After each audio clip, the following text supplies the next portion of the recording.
Kim geldi dedin sen? Hı? Kim geldi dedin? Zeyno mu geldi? Ya. Yok orası bir. Niye? Tamam peki. Pantolon giymemiş. Yok.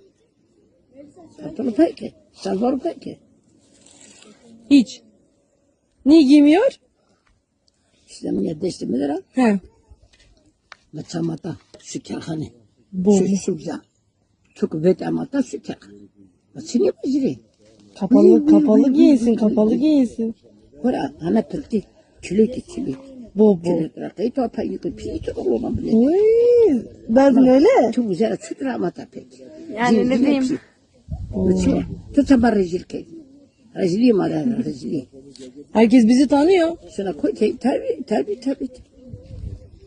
Şimdi kornaya kamya bana tornasan takaya. Wi. Eskili sanat işte güzel.